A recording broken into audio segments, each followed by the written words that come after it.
Hi everyone, this is Shirley from Shirley's World, and I'm going to periscope tonight about more nursing stories. And this is going to be about when I was a student nurse and we had our psych rotation. And I have lots to show you. Let me turn around. Hi. I have a lot of things to show you. When we were in our rotation, it was a whole semester on psychiatric nursing.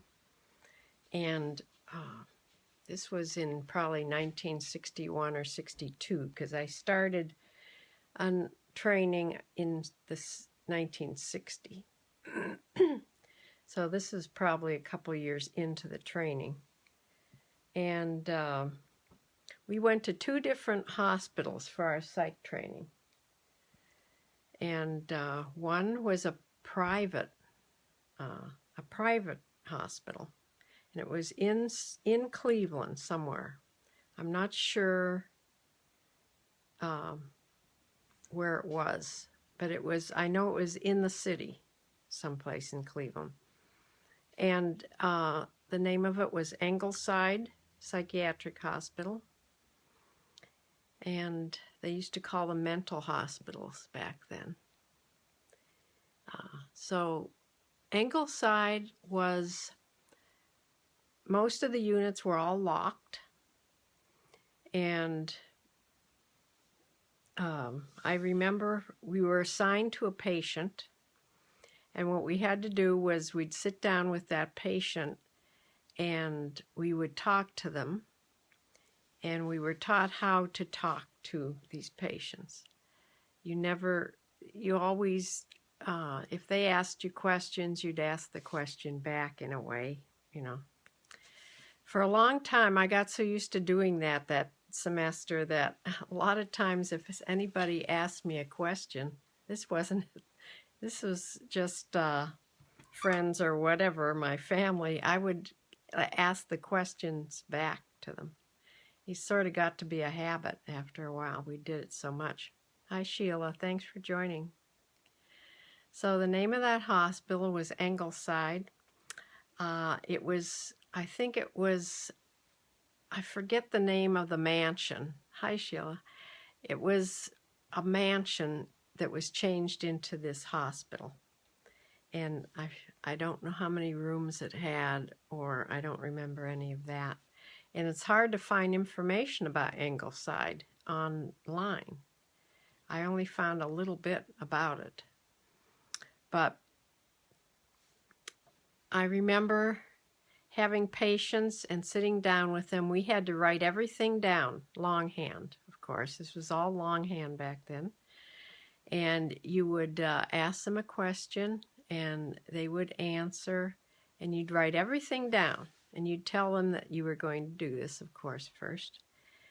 And actually, most of them wanted to have a student with them because they got to talk, you know. They got to talk about their life.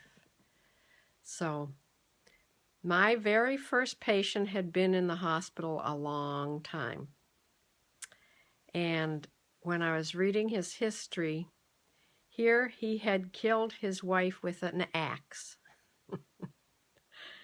Now I'm a young student, not having any,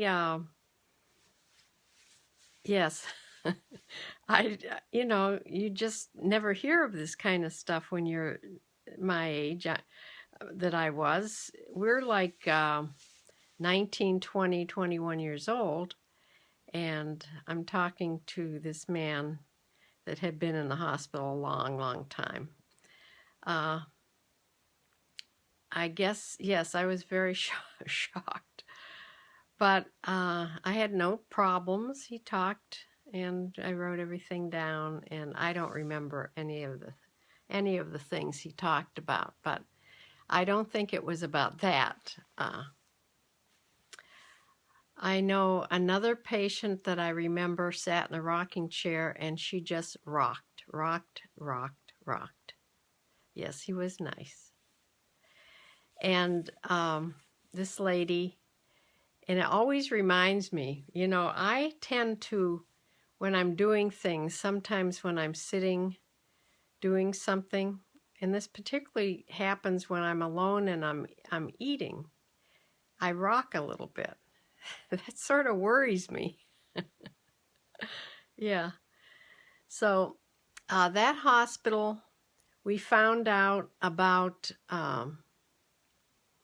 they had, what did they have? They had some shock therapy then. It's, I think they still have shock therapy in today's psychiatric hospitals, if there are any left, I don't know. But that still is a treatment for schizophrenia, I think, but it was a lot worse back then. And the patients were scared to death of it. Yes, it was. I had only seen one seizure in my whole life, and that happened in high school, and it scared the heck out of me. We were in an auditorium, the auditorium and assembly, and this poor student, it was a boy, he had epilepsy, and he had a grand mal seizure right there in front of everybody. And it's the first time, hi Sue, it's the first time I had ever seen a seizure. And it just really upset me for quite a long time. Well, after that assembly, they went from, you know, people went from classroom to classroom to explain to the students exactly what this was, what epilepsy was, and all about it. So that had been the first time I had seen a seizure. And I've seen many since, but during this shock therapy, you know, they do have a seizure. It's sort of controlled, and they do have an airway in. So, yeah, it's... And the patient becomes unconscious immediately once they're hit with the electricity. But they're scared to death when they come in. I do remember that. Now they're probably sedated, and they weren't back then. But I remember that about this hospital. But other than that, this hospital was fairly clean, and it was because it was a private hospital. And so I don't have any really bad memories about that hospital. And I forget how many weeks we spent at that hospital, but it was right in the city of Cleveland. After that, we went to a hospital called Hawthorne State Hospital. It's outside the city in the surrounding area. I think it's in Newburgh, Ohio. And it was a humongous place. I mean, there was lots of buildings. It was a huge, huge place. It had been built back in the I think they said 1930s, 39, maybe 1939. Hi, Fair Singh. Thanks for coming. I have a little movie to show you about that place. That was the most frightening place. There was a large amount of patients, and there were all kinds of patients there. A lot of them that were very, very disturbed. They not only had shock therapy, they also had baths where the patients were put in these tubs, and they soaked in water, and it was supposed to calm them down. And a lot of times they would just fall asleep, so it must have been warm water. We didn't take a patient there or anything. We just saw it. In this hospital, it's not mentioned in any of the information that I could find online about Hawthorne. Hawthorne changed names a few times and eventually became Cleveland State Mental Institution. But back when it first started, it was called a lunatic asylum. That's what they called them back then. In fact, I think it said in the 1940s it was shut down because the conditions were so awful. And it was opened up again, I think in the early 50s with another person that was in charge. It's some sort of a hospital now, but it's not anything like with inpatients in it or anything. I think it's like a clinic, maybe. I don't know what it looks like now. There's no pictures of what it looks like now. I only have memories from what it looked like before, and that's pretty much how it looked, even back in the 40s, and you know. So I'm going to show you a little movie about it, and then I'll tell you more about it when, because this movie is kind of disturbing, and to me, because I was there, you know. Now, a lot of these pictures were taken earlier when things didn't improve. By the 60s, things had improved as far as patient care, but the buildings were still the same. Does that make sense? I mean, you could still see, and there were still very sick people in there. There weren't the drugs, even in the 60s, early 60s when I was there weren't the drugs that there are now at all. So, I'm going to show this movie to you. And I'll turn it around here. I can hold this still.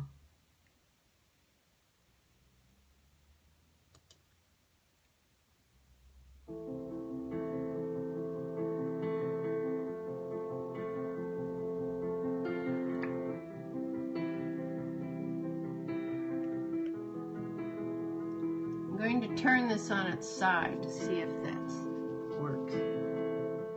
Look how huge this was.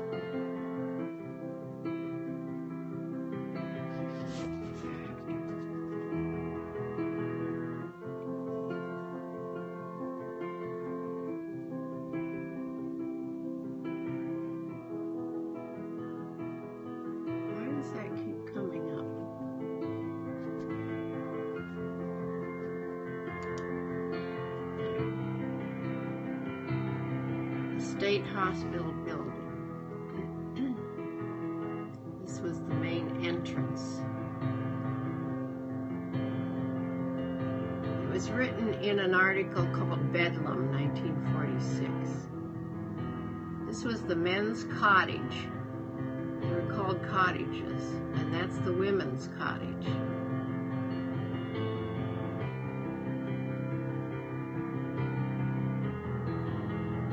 Chapel and amusement hall. Wasn't it much amusing about this?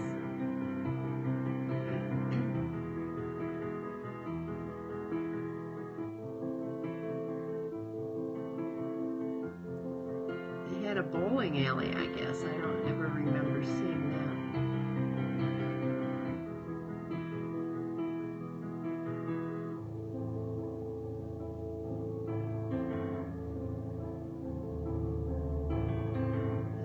This is 1930.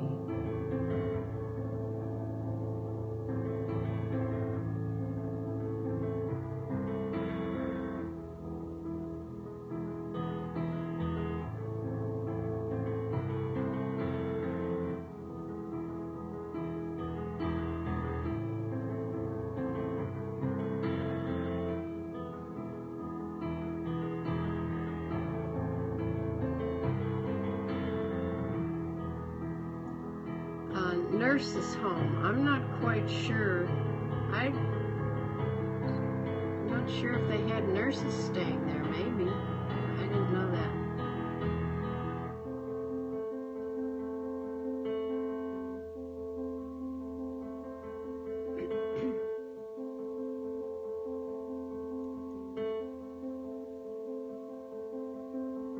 This was built on in the 41. By the looks of the cars, this had to be maybe 40s, 50s, could be 60s.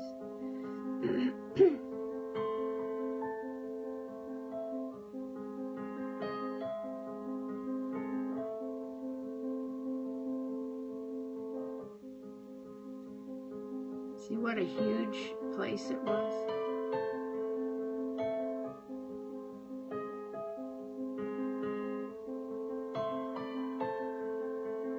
Yes, very creepy.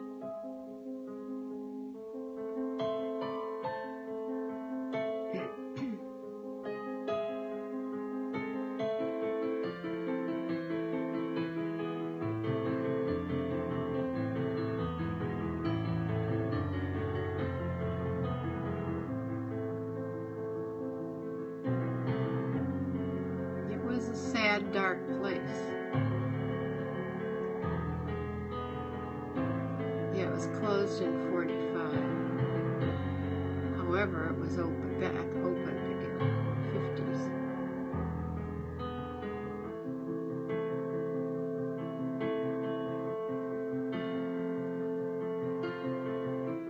And the Mennonites worked in there. And this was probably back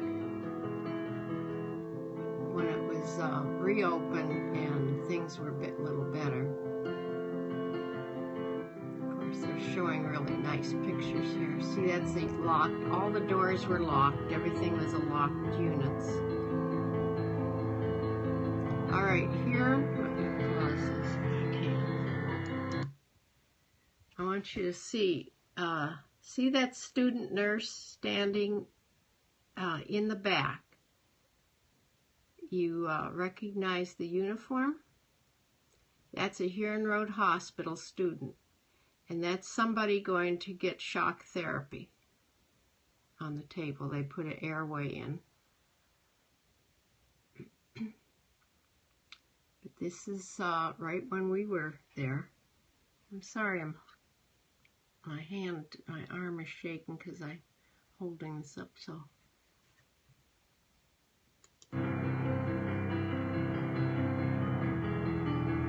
Yes, that's the uniform I wore.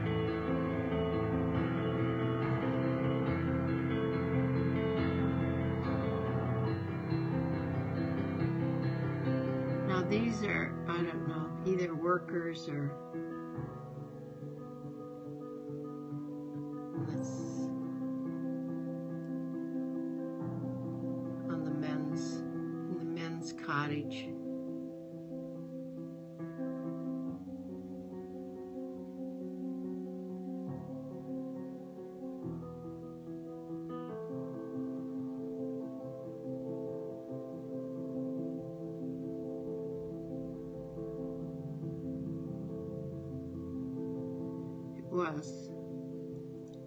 I think this is supposed to be a picture of somebody getting cured and going home. I don't know. But yes, it was tremendously sad.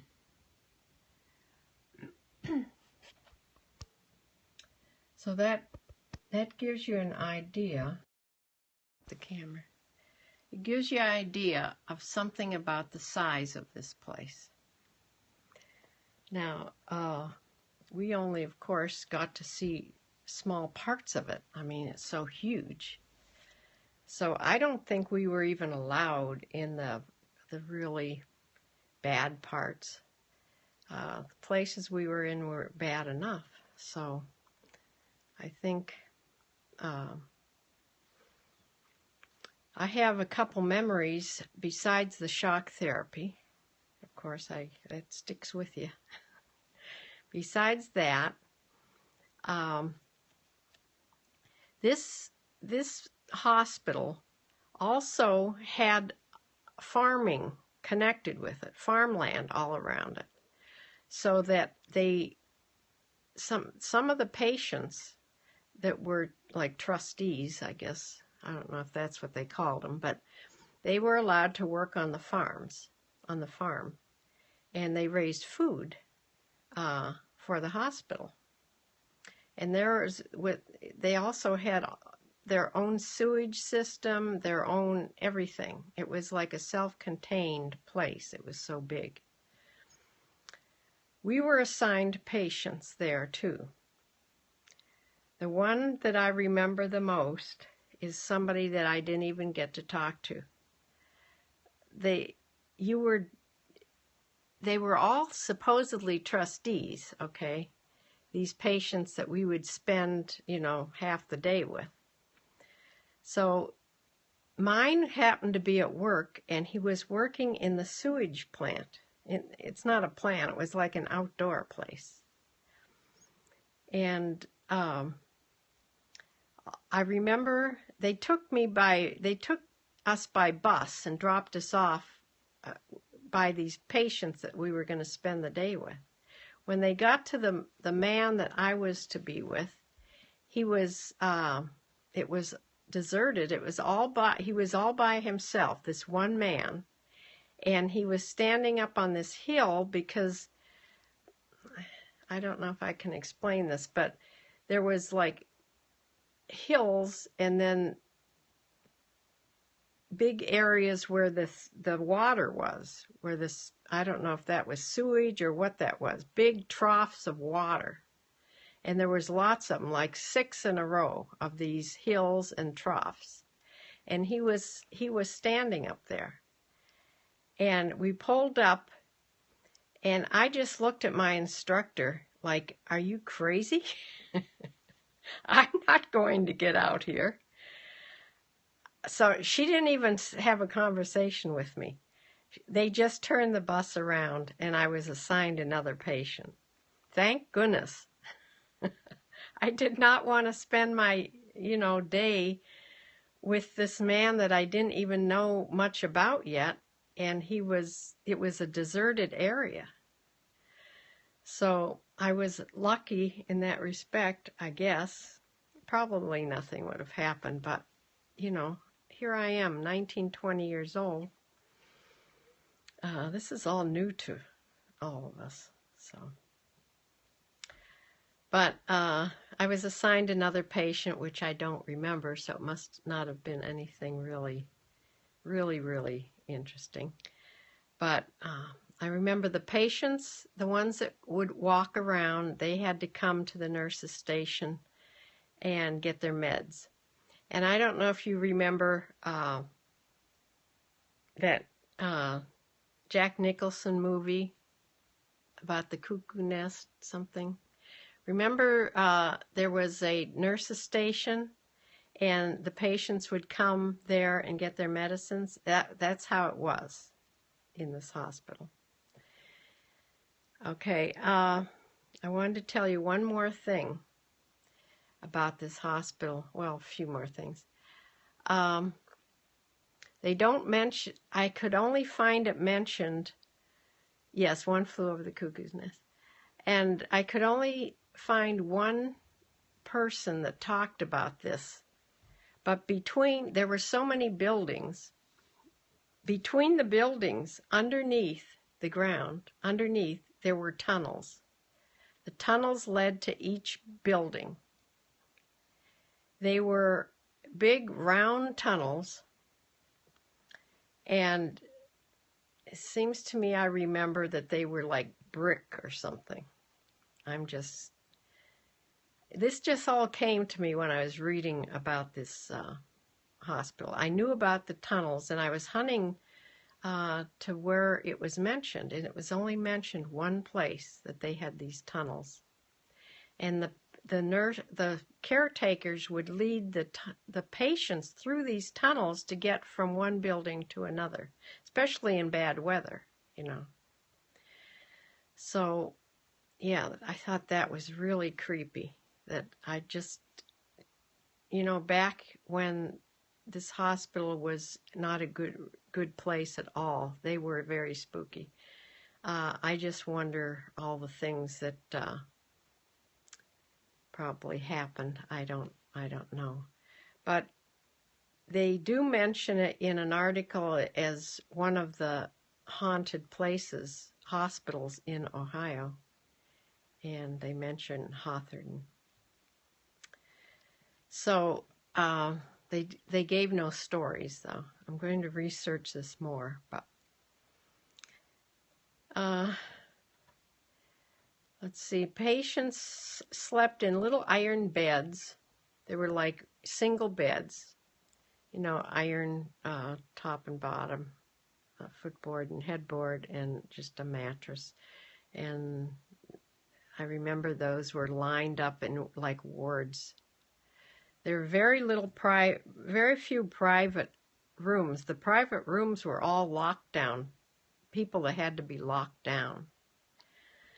And one more thing I remember about our class, they had a recreation hall, which you saw in the movie, I think. And they had dances there every once in a while. And they were in the early evening. I know. Well, I don't think it's been changed into something else now, so you can't just go in there, I don't think. I have to look up more about this, the haunting part. Rev would love this place, if you know who Rev Beige is. He's the guy that comes on with his chickens, and he goes on these haunted tours. Anyway, our class had to, he would. Our class had to go to one of these dances with the patients, okay? And now we're young girls. Our class, our class was divided into smaller classes, so not the whole entire 1960 class went at one time, because we are on different rotations. But we went to this dance, I'll remember this, and they were playing music on an old phonograph, an old record player, and the patients would come over and ask you to dance, and you were expected to dance with them. It was just so strange. We were all scared, but we did it. Because, that was part of our training and everything. Everything was fine. I mean, nothing happened. It was just kind of strange that they would make students, young girls, do any kind of touching, dancing with patients. I don't think that would happen now. But back then it did. Yes, very weird. A lot of things at that hospital were very weird. And if I remember, I'm going to research more, and I'm sure I'll remember more about it. But so I got to enjoy talking. I almost decided to go into psychiatric nursing. I can't imagine it was from being at one of these places, maybe Ingleside. That wasn't bad. But I enjoyed the whole interview sessions that we would have with patients. But I'm sure there were a lot more bad than good, especially in Hawthorne. Right. Well, these patients couldn't get out to stalk us. They were locked. I mean, this was a locked hospital. Of course, they could escape, I guess, but we never, thought about that. You never heard about stalking back then. Oh, while at work? Well, this was way away from our hospital. This was, we didn't stay there overnight or anything. We were bussed in during, in the morning, and we were there most of the day. Patients, they probably did. And, like I said, a lot of them really enjoyed talking, because it's probably the only time anybody actually took the time to sit down and talk to them about their, Yes, that was worrisome. So that was my experiences in the psych hospitals. Now, I just have a feeling I'll probably remember more, which I will write down. And let's see if I wrote anything else down here. Tunnels and the dance. Okay. So if I remember more, I will certainly bring it up in the next few stories. Yeah. I had forgotten all about Hawthorne. I mean, I remember, I couldn't even think of the name, and then all of a sudden, when I'm trying to think about the psych training, all of a sudden it came to me. Bam, Hawthorne. So then I could look it up and find out more information in that little movie, which is kind of spooky, along with the music, very spooky. But I'll find out some more about it, and I will be on in a couple more days about some other things in my nurse's training before we go to after graduation. So thank you so much for joining, and visit my blog if you have a chance. I'm on shirleysworld.blogspot.com, and I will see you next time, Sheila. Thanks for joining, and thanks for sticking with me. And I know there's nurses that come here on the replays too, because I know a couple of ER nurses have been waiting for this. Hi, little Liza. I'll see you in a couple days, probably with the nurse. Well, I'm on every day, but I'm not going to tell stories every single day. I'll save them every few days. So I will see you again tomorrow. Thanks for joining. Bye.